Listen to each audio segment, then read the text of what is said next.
எடப்பாடி பழனிசாமி முதலமைச்சராக வந்துவிடக்கூடாது என சிலர் பேசி வருவதாக அதிமுக முன்னாள் அமைச்சர் OS மணியன் கடுமையாக சாடியுள்ளார்.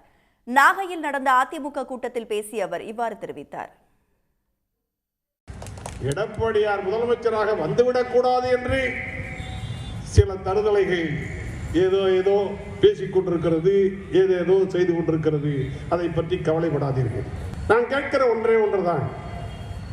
நம்முடைய காலிலே ஒரு புறையோடி போச்சு.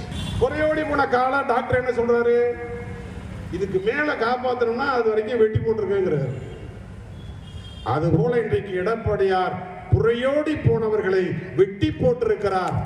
அது சரியான தீர்வு, சரியான மருத்துவம், சரியான அரசியல் பாதை, எடப்பாடியாருடைய பாதை. எடப்பாடியாரை முதலமைச்சராக்குவோம் என்று இந்த பேரறிஞர் பெருந்தகை அண்ணா அவர்களுடைய 117வது ஆண்டு பிறந்த நாளிலே சூளுரை ஏற்போம்.